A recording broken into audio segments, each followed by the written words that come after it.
Welcome to युक्ति numerology palmistry and therapy.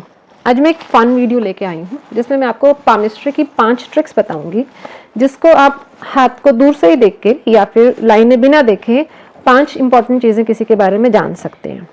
उसमें सबसे पहले होगा कि इंसान कितना स्ट्रगल करेगा अपनी लाइफ में, वो बहुत ईजी होता है देखना। ठीक है, अगर किसी के अंगूठे की हड्डी निकली हुई है ऐसे साइड से हाथ में, ठीक है, तो उसका जो स्ट्रगल पीरियड होगा वो एटलीस्ट एज 38 टू 42 तक वो बंदा स्ट्रगल करेगा। चाहे वो उसके पास पैसा हो, चाहे वो कुछ भी करे, लेकिन कुछ ना कुछ स्ट्रगल जिंदगी में चलता रहेगा। वो जो एक सेटलमेंट का फीलिंग है वो एज 42 के बाद आएगा। मतलब आप 38 से 42 का पीरियड होता है, जिसका जितना प्रोमिनेंट हो वो लगाएं। इंटेलिजेंट होते हैं ऐसे लोग, जल्दबाजी में काम करते हैं, जल्दी काम करते हैं, ठीक है, और सीखने की शक्ति अच्छी होती है उन लोगों की। लेकिन ये जो हड्डी निकली होती है, ये इसके कुछ नेगेटिव पॉइंट्स भी हैं। सबसे बड़ा पॉइंट है कुछ ना कुछ स्ट्रगल लगा रहता है। और दूसरा ये है कि इनमें आर्थराइटिस की प्रॉब्लम होने की चांसेस रहते हैं। ठीक है, तो अगर किसी के अंगूठे की ऐसी हड्डी निकली है तो 38 टू 42, एवरेज आप 40 लगा के चलिए, तो वो 40 की एज तक उनको वो जो सेटलमेंट का जो फीलिंग है वो नहीं आएगा। अब बहुत सारे लोगों के बीच में है, पर मैंने जैसे बताया कि उसमें अच्छी बातें भी हैं, इंटेलिजेंट होते हैं, जल्दी करते हैं काम को, जल्दी सीखते हैं काम को, लेकिन थोड़ा जल्दबाजी में भी रहते हैं। पर लेकिन सक्सेस पाते हैं अपनी हार्ड वर्क की वजह से, अपनी लर्निंग कैपेबिलिटी की वजह से, इंटेलिजेंस की वजह से। लेकिन हाँ, जिंदगी में स्ट्रगल जो है चलता रहता है। अगर किसी का यहाँ स्मूथ मिले, बहुत ज़्यादा हड्डी नहीं निकली है, तो आप देखें कि वो जिंदगी में ज़्यादा हाथ पाँव नहीं मारते हैं, उनको कंपैरेटिवली ईजिली चीज़ें मिल जाती हैं। ठीक है, ये हो गया फर्स्ट हैक। सेकेंड हो गया size of the mercury finger. अब जो हमारी सबसे छोटी उंगली, कष्टा उंगली जिसे कहते हैं, उसे हम मरकरी फिंगर भी कहते हैं। ठीक है, क्यों? क्योंकि जैसे आपके न्यूमरोलॉजी या एस्ट्रोलॉजी में प्लैनेट्स होते हैं, इसी तरह सारे प्लैनेट्स हमारे पाम में भी होते हैं।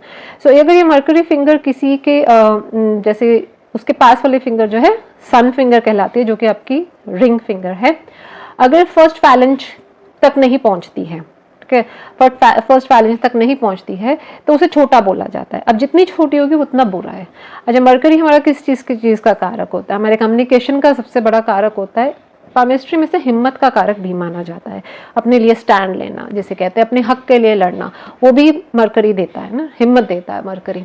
बाकी बिजनेस का और मनी मेकिंग कैपेबिलिटी का तो है ही, वाणी का कारक है। आपका डॉक्यूमेंटेशन, आपकी ऑर्गेनाइजेशन, ठीक है, इसका कारण है। आपकी स्किन का कारक है, ठीक है, बोलने चालने के तरीके का कारक है, वाणी में कितनी मधुरता है उसका और कितना इफेक्ट है उसका कारक है।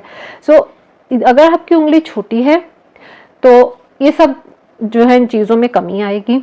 ठीक है, अब सबसे बड़ा इसका जो ड्रॉबैक मैंने देखा है कि इंसान को सबके सामने अपनी बात रखने की हिम्मत नहीं होती अगर किसी की मरकरी फिंगर छोटी है तो। ठीक है, अगर वो छोटी है, और स्पेशली शादी में ये बहुत बड़ा रोल प्ले करती है, length of your mercury finger, specially for females.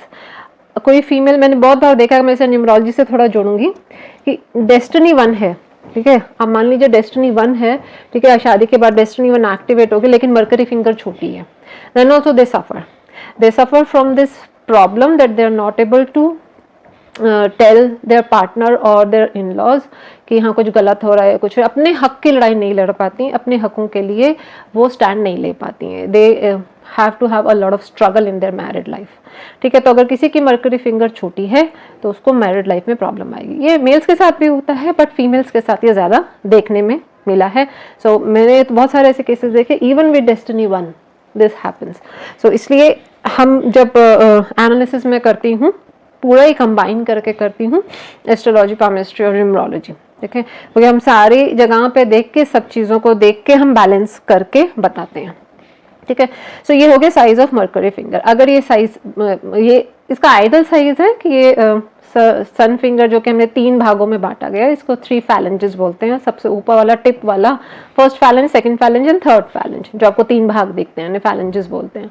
ठीक है, या पोर बोल लीजिए आप। ठीक है, तो अगर वो फर्स्ट फैलेंज की लाइन तक आती है तो वो उसके आइडल पोजीशन है। इससे छोटा बहुत बेकार है, बड़ा है तो भी ठीक है, मतलब कोई इसे अच्छा मानता है, कोई बुरा मानता है, बट हाँ, excess of everything is bad, तो बहुत ज़्यादा श्रूडनेस वगैरह में चले जाते हैं। ठीक है, लेकिन छोटे को ज़्यादा बुरा माना जाता है, बड़े को उतना बुरा नहीं माना जाता है। ठीक है, तो ये हमारा मरकरी फिंगर का हो गया। तीसरा हमारा हैक है शेप ऑफ द हैंड। अब इसमें palm, basically shape of the palm आप देखेंगे स्क्वायर है या रेक्टेंगुलर है। If somebody has a square palm, so वो ज़्यादा सक्सेसफुल देखे गए हैं, दे आर वेरी प्रैक्टिकल, ठीक है, people and they have more success. अब देखेंगे 90% आप सेलिब्रिटीज़ को देखेंगे, जितने भी हाईली सक्सेसफुल लोग हैं उनकी स्क्वायर पाम होती है, ठीक है। So square palm is very successful. और ये लोग क्यों होते हैं? क्योंकि ये बड़े प्रैक्टिकल होते हैं, ठीक है, इमोशंस और प्रैक्टिकलिटी को बैलेंस करके चलते हैं, ठीक है। और दूसरा ये होता है कि ये लोग में जो जिनका रेक्टेंगुलर पाम है वो बैठ के काम करना पसंद करते हैं, मुंह से काम करना, जैसे प्रोग्रामिंग हो गया, ये सब हो गया। लेकिन स्क्वायर पाम वाले किस तरह का भी काम कर सकते हैं। अगर शरीर से काम करना है, फिजिकल वर्क करना है, they can do physical work, mental work करना है, they can do mental work. लेकिन रेक्टेंगल पाम वाला बंदा शरीर से इतना काम नहीं ले सकता है, फिजिकल वर्क इतना नहीं कर सकता, दे आर मोर सुटेबल और capable of doing sitting jobs, ठीक है। सो उनका वो थोड़ा सा लिमिट हो जाता है। So square palm is always more appreciable when it comes to success. But हाँ, रेक्टेंगुलर पाम वाले क्या होते हैं, ये थोड़े इनोवेटिव ज़्यादा होते हैं, इनोवेशन ज़्यादा होती है, क्रिएटिविटी ज़्यादा होती है, ठीक है। सो ये आपके शेप ऑफ द पाम से हो गया। फोर्थ हो गया आपका colour of hand. Colour of hand में आइडल कलर पिंक है ना, so light pink to slightly dark pink चल जाएगा। तो पिंक पाम इज दो चीज़ों को बताता है, one your health is good, second it is a money making और मनी अट्रैक्टिंग पाम। अगर जब देखेंगे अगर आपके पास पैसों की कमी आ रही है, आपका पाम का कलर जो है थोड़ा येलोइश और सफ़ेद सा हो जाएगा, ठीक है। और जब आपके पास पैसे आने वाले होंगे, आपके कलर का पाम 3-4 महीने 6 महीने पहले पिंक होना स्टार्ट हो जाएगा, ठीक है। तो अगर आपकी पाम का कलर हैप्पी पिंक है ना, थोड़ा सा लाइट पिंक टू हल्का सा डार्क पिंक है, तो बहुत अच्छी बात है। मतलब एक आपकी हेल्थ अच्छी है, सेकंड आपके पास पैसे रहेंगे, आएंगे, आते रहेंगे, फ्लो ऑफ मनी ठीक रहेगा, ठीक है। अगर रेड है, बहुत रेड है, तो ये एक्सेस ऑफ एनर्जी या गर्मी को बताता है, गुस्से को बताता है, एग्रेशन को बताता है। तो ये लोग रेस्टलेस रहते हैं, है ना, this is also not good. बात बात पे इम्पल्सिव होते हैं, बात बात पे क्या कहते हैं, कूदने लग जाते हैं, ठीक है, इनके डिसीजन मेकिंग में प्रॉब्लम आती है। So red is also not good.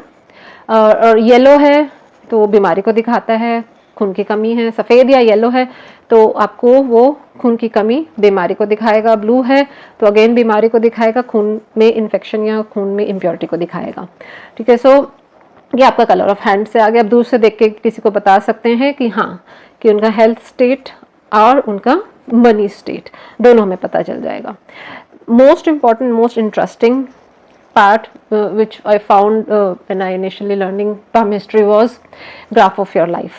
मतलब one look and you can tell graph of the life of a person कि वो कहाँ से कहाँ तक जाएगा, उसकी लाइफ कैसे चलेगी।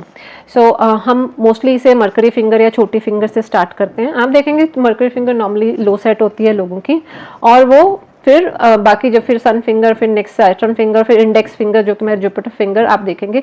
तो this is our graph of our life कि हम नीचे से शुरू होकर कैसे कैसे हमारा चढ़ेगा। तो आप देखेंगे मोस्टली इंडिया में middle class, rise of middle class में आप देखेंगे कि और one finger represents 20 to 25 years, है ना, एवरेज आप 22 ईयर्स लगा लीजिए। सो कि फर्स्ट 22 ईयर्स जैसे जब हम स्कूल में होते हैं, कॉलेज में होते हैं, पीपल स्ट्रगल। सो आपको मोस्टली लोगों की मरकरी फिंगर लो सेट मिलेगी और उसके बाद धीरे धीरे राइज करते ही रहते हैं, ठीक है। तो और मतलब अगर ये आपका ग्राफ ऐसे है, राइजिंग ग्राफ है, तो definitely you will rise, that will be the rise of your life. अगर मान लीजिए लास्ट में जाके एक ये अगर परफेक्ट कर्व भी बन रहा है, हल्का सा जुपिटर फिंगर, मतलब मरकरी फिंगर से ऊपर होना चाहिए, लेकिन हल्का सा अगर वो सैटर्न फिंगर से नीचे हो जाए तो उसकी कोई बात नहीं है। वो एक अच्छा सुंदर कर्व अगर बन रहा है तो ये और अच्छी बात है। ऐसे लोग सोच समझ के काम करते हैं, इम्पल्सिव नहीं होते हैं, अपने पे विश्वास रखते हैं, ठीक है। It's a very good thing. हल्का कर्व ये लेके सैटर्न से हल्का सा आपका जुपिटर फिंगर नीचे जा रहा है, बहुत ज्यादा नीचे नहीं जा रहा है। अगर एक सडन डिप या बहुत ज्यादा नीचे जा रहा है, ठीक है, तो फिर इन दैट केस वो खराब होता है, वो एक्सीडेंट्स का या ओल्ड एज में बीमारी को दिखाता है या ओल्ड एज में खर्चे को दिखाता है, ठीक है। सो मतलब आपका लाइफ ग्राफ जो है ओल्ड एज में नीचे जाएगा। सो ये मेरे को बहुत इंटरेस्टिंग लगा था जब मैं शुरू में पामिस्ट्री पढ़ रही थी। So this was 5 small palmistry hacks कि आप किसी के हाथ को देखते ही दूर से, without touching their hand or without seeing the lines, you can know 5 things about yourself also and with others also. अब न्यूमरोलॉजी के साथ जैसे मैंने इसमें एक चीज़ आपको बताई कि न्यूमरोलॉजी के साथ हम कैसे मिक्स करते हैं, जैसे किसी का डेस्टिनी 1 है बट मरकरी फिंगर उसका स्मॉल है, तो भी आपको पता है उसकी शादी में, स्पेशली फीमेल्स के मैं बोलूँ, शादी में उनकी दिक्कत आएगी और वो अपना स्टैंड नहीं ले पाएंगे। सो इसी तरह हम मिक्स एंड मैच करके एक फुल एनालिसिस करते हैं। धीरे धीरे मैं काफ़ी इसमें वीडियोस डालूंगी, एज आई गेट टाइम की कमी रहती है, तो अपने मेंबरशिप वीडियोस में मैं थोड़ा एडवांस्ड लेवल पे डालूंगी और नॉर्मल वीडियोस में एक मैं नॉर्मल बेसिक लेवल पे डालूंगी। ठीक है, thank you for listening, keep subscribing and sharing, have a good day.